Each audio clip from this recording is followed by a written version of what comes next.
Hello everybody and welcome back to the fourth episode of Anyone Can Draw. Just before I start this video, I would just like to ask if you could give me a cheeky like and subscribe if you are new to this channel. We need to basically get to 1,000 subscribers, to be able to monetize. So that would mean a lot, so thank you very much. In today's video, we're going to be looking at the Simba from The Lion King. And we're going to be revisiting the grid technique, and we're going to be looking into how to get some decent shadows using a very odd colour that many people would probably not expect to be in this drawing. And then we're also going to be looking at the fur direction. So before you get started, obviously you need to get that grid method set up. So first things first, I've referenced the image in the description, so just pop it into Microsoft PowerPoint and just blow it up to the size that you need. The easiest way to get a 4x4 grid is simply just by using the table button on PowerPoint, which I'm going to show you now. So basically just select a 4x4 grid and it'll come up with a blue colour in. And then basically what you're going to want to do is just click it to black and white, go to the borders and click all borders, then go on shading and click no shading. And it'll bring it up like a transparent 4x4 grid, and then you simply just stretch it out just like I'm doing right now, and it will create a 4x4 grid for you. All you need to do is just make sure that the squares resemble squares and they don't resemble rectangles, because that will well, it won't be very good, will it? So yeah, just make the adjustments that you need to make sure that it is a 4x4 square grid and not a rectangular grid, and then you're ready to start drawing. The grid method that I'm using is the exact same one as the elephant video. If you haven't seen that, please go and check it out. It's the first episode that I released in this playlist, and it really touches in on how you can get the correct proportions and the correct detail in the grid method. I won't be going into it in this video because there is another video that's specialising in that. But for this video, again, like the elephant, you just need the 20 by 20 centimetre grid, split it into 4.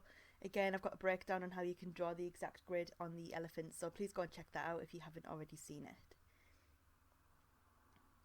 Like I said in the previous Fox and Hound video, I'm not really going to be going through the techniques on how necessarily to draw Simba.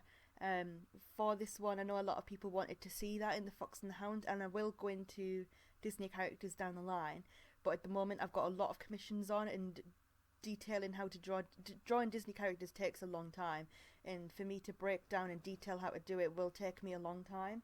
So I will do that in the coming months, but at the moment I've got lots of commissions on and some charity work that I really need to get done because their deadlines are for June, the end of June.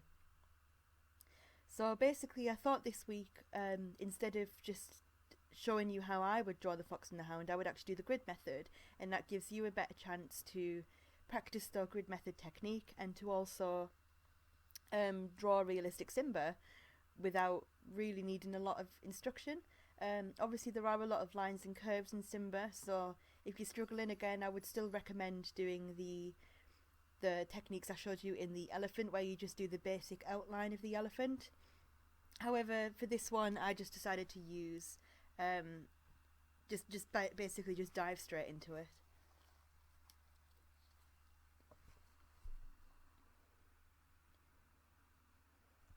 So right now I've just got my basic outline and I'm just darkening up those lines. With animals like Simba or any Disney character really, you're going to be making a lot of mistakes because, you know, they have to look right. So what I will be doing, I don't show it on camera because it takes a while, but I basically get the rough outline of Simba, and then to make sure that when I'm colouring it, because coloured pencils, like I said in the last video as well, don't really like graphite pencils, they do really smudge up the drawing. So what I tend to do is just make sure I've got one solid line, and to get that I basically take my drawing that I'm doing on screen now, and then I take it off camera and I trace over it so I get the one clean line drawing, and then bring it back onto the camera and it will look a lot slicker and cleaner and a lot more like the character, and that's a really good way of making sure that the graphite in the pencils isn't going to smudge the drawing or darken it up.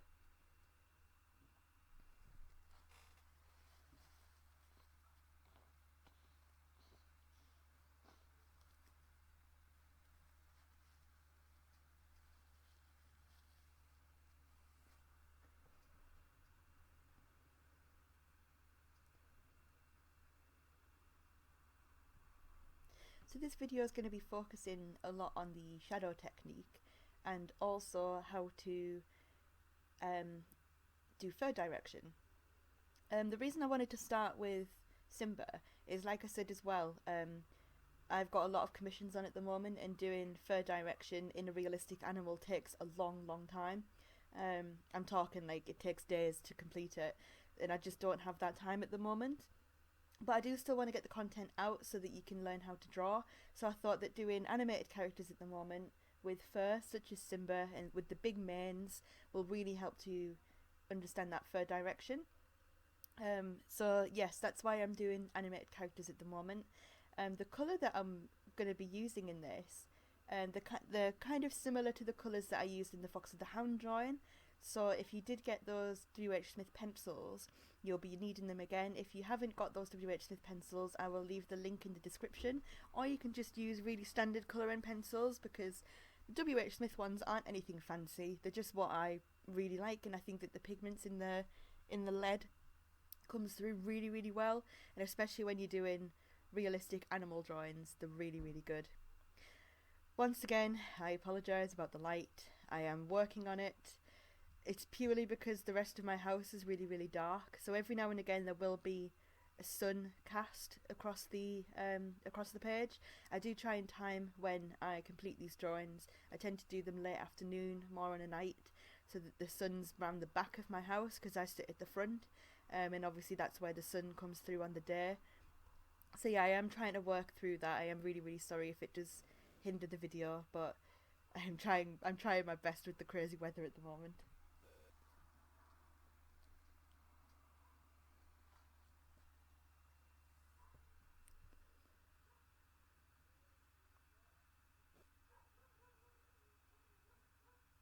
It's very important at this stage as well to make sure that the fur in the mane itself, you understand where the fur is laying.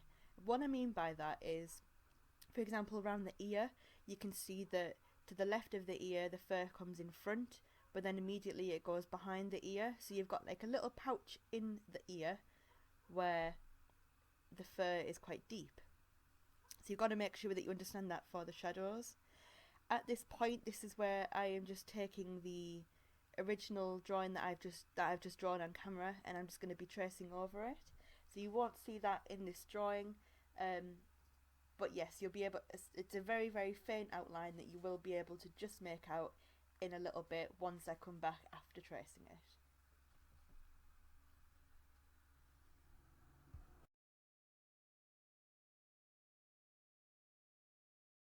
So now that I've sketched out that new drawing from the old drawing, it's ready to start adding the fine liner and the colouring. I have done a lot of the fine liner off camera, purely because it takes such a long time for me to get it the way that I want it, and obviously I don't want to make the videos too long. So yes, I will be drawing a little bit of the fine liner just so you get the idea, and then I'll be doing the rest off camera, but I'll be doing all of the colouring on camera so that you can see it. First things first is, like I said in Fox of the Hound, is to actually understand what colours that you need. Like I said as well, very important to always take more colours than what you actually do need at the start. So right now I'm just going into a little bit more of the detail. You can't really see it brilliantly on the camera. Also doesn't help that for some reason this is out of focus, which really does not help matters, but it will be in focus in a little bit. I am really sorry about that. I should have checked, and it's not in focus. Oh, I am really annoyed with myself right now. But yeah, this little bit only lasts for a couple more seconds, so honestly it's not too bad. So yeah, the colours that I am using are a bright yellow, a yellow ochre, and then sort of a dirty yellow. I don't actually know the colours of these because there's no colours written on the side of the pencils, but you do get them in the standard 24 and 36 WH Smith packs, so I will have them linked below. Like I said in the last video, they are cheap as chips, and they are really, really good for practicing coloured pencils. And like I said, I use them in commissions as well. I haven't tried Derwent or Winsor & Newton because honestly I haven't needed to. These are absolutely fantastic and I've used them since I was 15. So yeah, I think they're really, really good. The style that I'm trying to achieve on this, and I promise it will go into focus in a minute, the style that I'm trying to achieve is basically a colouring book style. So I'm going to just be outlining the main parts of Simba, and then I'll be putting in further detail with my coloured pencils. But I wanted to do the fine liner outline for this one just to give you a little bit more of an understanding of how much detail you can put into a plain drawing as if you were to get a colouring book, because just because it's Simba and his main colour is a yellow fur doesn't mean you only have to use one tone in his fur. You can use many, which I'm going to go into a little bit further on in this video. So to get the correct colours of his fur, it's that light yellow, the yellow ochre, and then the muddied up yellow. They're the only three yellows that I've used to create the basic colour of his fur. Again, round the eyes, all the exact same colour. The only thing that I've done is just add the shadows, which I will show again a little bit later on. The only difference in the eye is the bottom layer, the bottom sort of section of the triangle is a peachy colour, which is just peach and then a light brown. Once we get halfway through the drawing, I will prompt you to change that light brown into a dark brown because you're getting further and further away from the sun, so his shadows will darker up. So right now, again, I'm really sorry that it's not in focus. I am adding the shadows in. So it's green is what we're going to be using today, which is a very, very odd colour to use in shadows, but I can hand on heart say I have never completed a commission and given it away without using this shade of green. I just find it works absolute wonders, and it really, really does help to pop the drawing. So yeah, it's like sort of like a swamp green. There we go, it's in focus now, so you can see it now on the lead. It's kind of like a swamp green, and no matter what sort of drawing that you're doing, it just really makes it pop. And I think it's because you find a lot of green in everything really. I've just found that works for me. What I'm saying by using the green is not necessarily just putting the green on and that's it. You need to still layer up those colours. So I'm using green, I'm going back in with that yellow ochre, then I'm doing a layer of brown, then I'm going back in with the muddy yellow, and just layering them up and making sure that it's not overly green, but the green does come through, because I find that using green and browns in shadows is much better than just using black, because black immediately makes it look really dingy and dull, and it just takes away like the innocence of the character and the brightness of the character, and you don't want that. When you've spent a lot of time making the drawing, you really don't want to muddy up your drawing and make you think, oh, I wish I'd never put that black in there. So there's a good tip: always use greens and browns in fur shadows, because honestly, even if you've got a black animal or a white animal, you still need to build up those colours, because otherwise it's going to look too flat and it's not going to lift off the page and look like a 3D animal. At the top left hand side of the page, you can see I've just drawn a couple of arrows pointing towards Simba. That's basically a little technique where if you're struggling to understand where the light might fall, just draw those little arrows and that will indicate where the sunbeams are coming down. So basically it'll just give you a little bit of an understanding if you're struggling on a particular section of where would that light fall. Oh yeah, there's a shadow here, I'll pop that shadow in there. Sometimes I use it. I don't tend to use it now because I've had a lot more practice, but even for this drawing, because there's a lot of lines going on and it's just a colouring book style drawing, it makes you sometimes doubt yourself. You're like, oh, is there a shadow there, is there not a shadow there? And it really does help. So yeah, I definitely recommend that. if you're doing any drawing at the moment, really, just really getting the understanding of the shadow just by drawing those arrows in, it really does help. So now I'm going in with doing the tongue. This is the only sort of pink section of this drawing. So I'm just using the peach first of all. I get a really thick layer of the peach on, going in lightly with that pink, the same light brown that I've used in the fur and around the cheek, and then just layering them. There's no green in the tongue because you didn't really need it really, because it's only a very pale tongue. So what I'm going to be doing is just doing the yellow fur at the moment, and then going into the red mane, which is the big part of this character is his big red mane, because he doesn't have it when he's a little kid, and then he grows up and he has a big red mane. So again, getting those shadows in. You can't really see it on the camera because I've done it extremely subtly. Sorry, I was just yawning there. But you can't really see it because it's extremely subtle, but I have made all of the shadows of the fur like fur. So I've simply just done it by creating little lines. So for example, the section I'm working on now, the top of his paw that's coming in just behind his mouth, I've just done it on a diagonal, so like diagonally down to the left, just to give it that curved sort of sense. You will be able to see it much better at the end of the video when I put my scan of this picture in. But yeah, it really does help to make sure that you're doing the fur direction in the right direction and not just slapping on the shadows, because you can put shadows on all you want and it'll still look a lot better than just a flat image, but you won't get the fluffiness of the fur and you won't get the right sort of three-dimensional aspect to it. You've got to make sure that you're really concentrating on where you put in the fur direction, because that will help your drawing to pop off the page and to lift.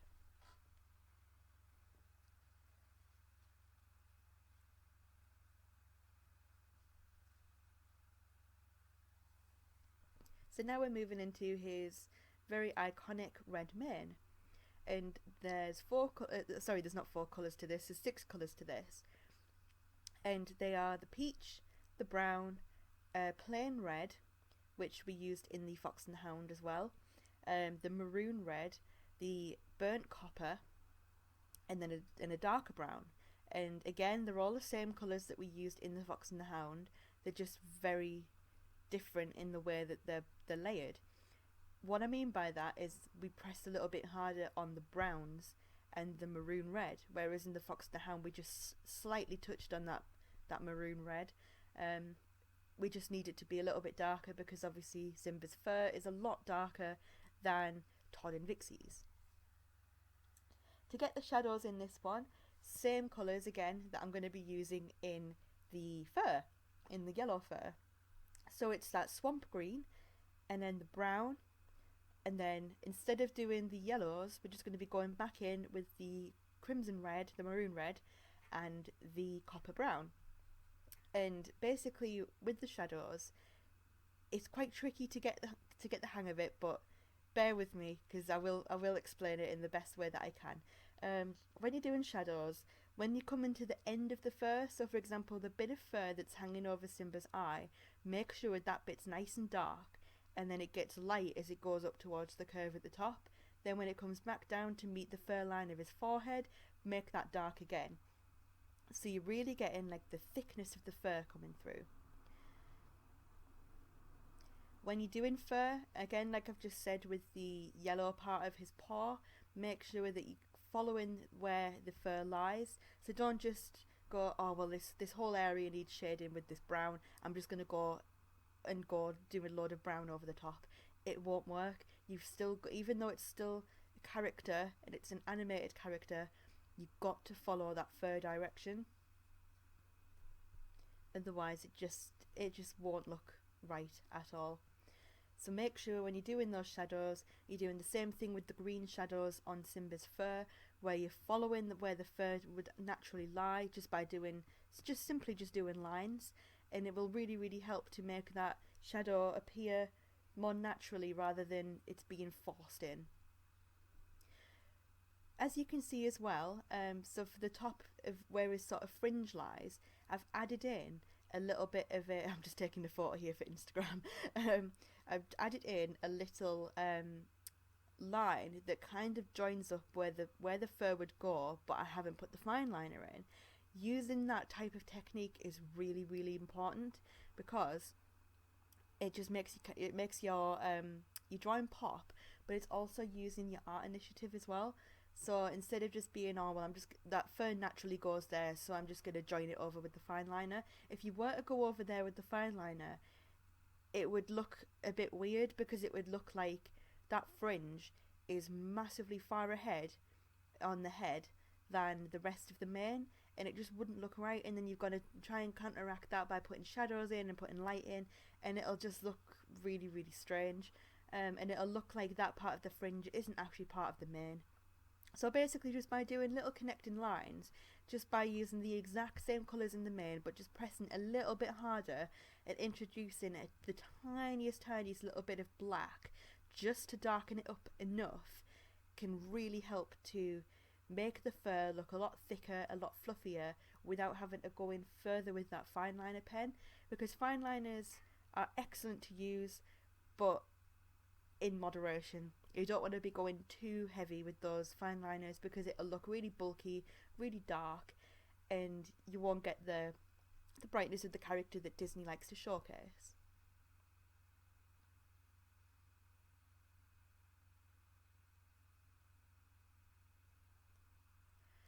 So once again, once you have finished the mane, once you've layered all those colours that I listed earlier, it doesn't necessarily mean that they're the only colours that you should put down. So you shouldn't just do peach, brown, red, dark brown, because you won't get all of the pigments of the paper and all of the shading of the paper correct. Because like I said in the previous video, paper isn't flat, it's got lots of textures and bumps and ripples in it, so you've got to make sure that you get in every single little section of that paper. So by all means, go over it a couple of times. I do go over mine quite a few times, but I just don't press too heavy, just keep going over lightly in lots of different directions. Then when you get into the top layer, and then you're putting the detail and the shadows in, then make sure that that's when you're coming in with the correct direction to get the correct fur direction and the fluffiness and the realism to it.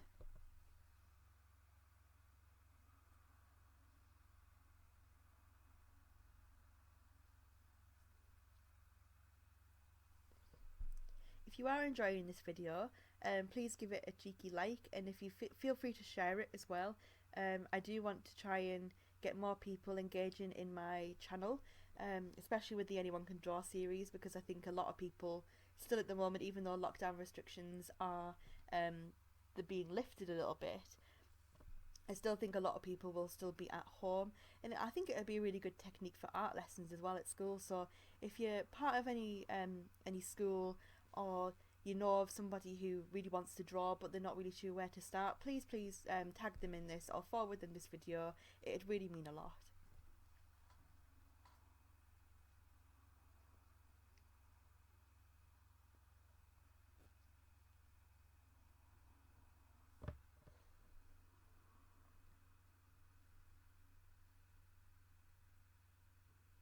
So when you're getting into the shoulders and underneath the big part of the body, like underneath the arm, it's important to extend those shadows out.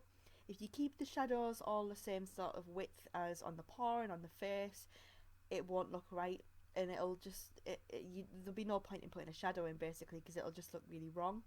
So obviously the smaller parts of the head and the paw, make sure they've got smaller shadows on. The bigger parts, such as the mane, the shoulders, where his legs are going to be at the back, make sure that they've got really big shadows on, because obviously it's a bigger part of Simba, and you need to make sure that that's being broadcasted through the shadows. So yeah, again, make sure that you're going heavy with that green and that brown, going back over it with the yellows, and just make sure that you're following the fur direction. That is the biggest piece of advice I can give you, making sure that the constant shadows are using the same lines, and you're not going, oh well, I'm just going to go this way for this shadow and this way for this shadow. It won't work. You've got to make sure that if you were stroking Simba, you've got to think, where's his fur going to lie? And on his body, it would go head to toe. So make that shadow go head to toe. If you're drawing around his eyes, they're not necessarily just going to go flat. They're going to go curve around his cheek and down to his neck. So make sure that's where the shadows lie. Go from his eye, around his cheek and down his neck.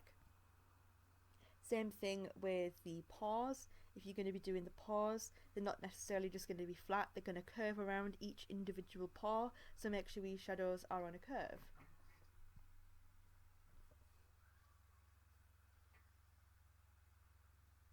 Similarly to what I was saying earlier, this bit now, we're getting into the back of his mane where there's not much sunlight going to be hitting it.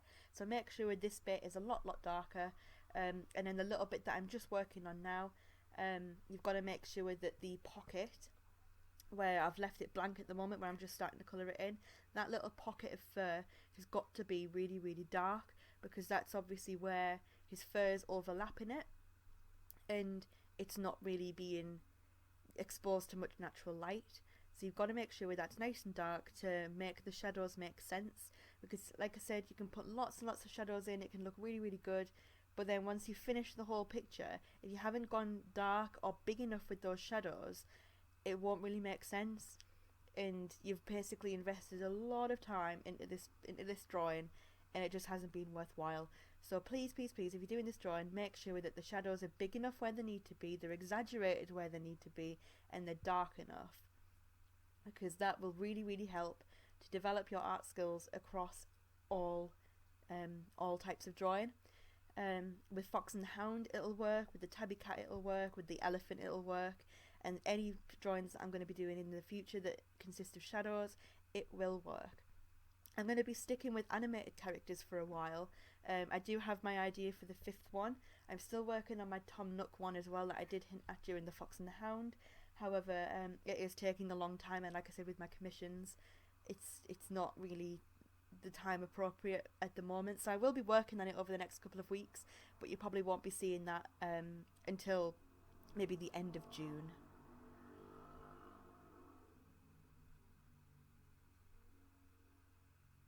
If there are any recommendations you would like me to draw, please leave that link in, please leave a comment in the comment section. I do read them, and I will try to do them as much as possible.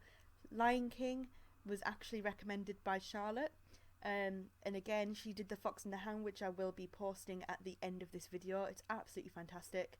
I think she's done all of them so far.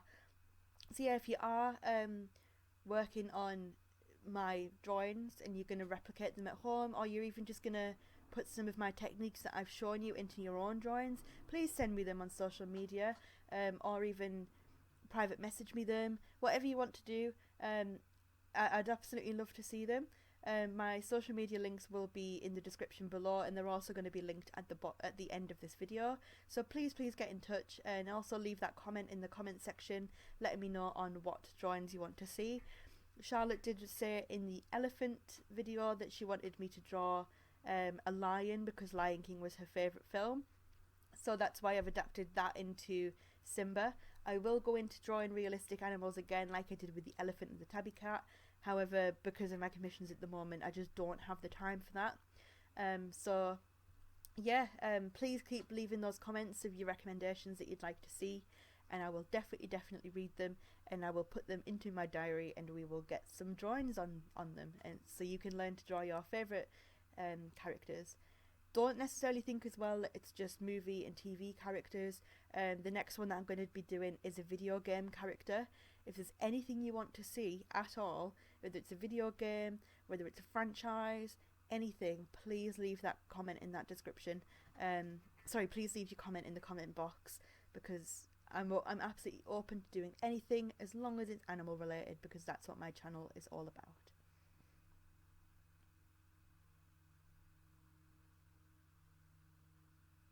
So working on the top of Simba's head here, obviously this is where the sunlight is most exposed to Simba.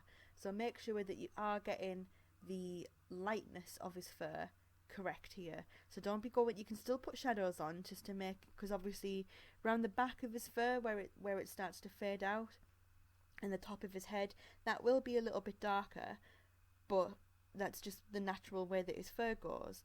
So just make sure that you're really getting the lightness of the top of his head in, because obviously that's where the sun's going to be hitting it most, and it'll really help to curve the fur around, make it look a lot more realistic.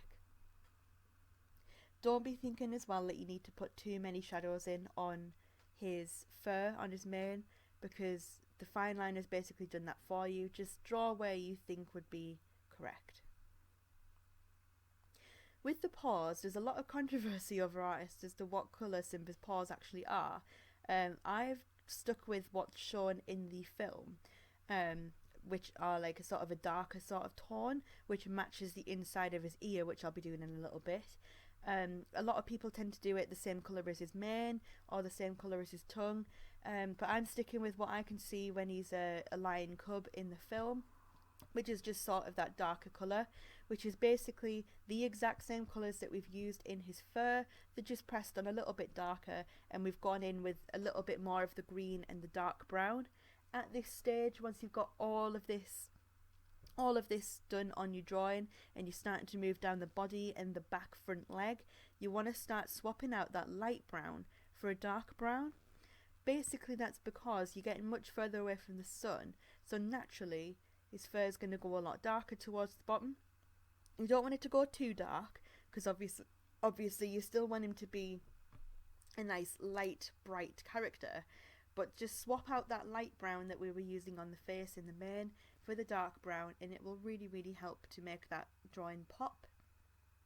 The top of his pads are just that peach colour again, that we did use on the snout round about his mouth. So just make sure that you're getting the correct fur direction on that as well, and the correct shadows. You don't need a lot of shadows on his pads, but obviously you still need them to make sure that they're lifted off the page.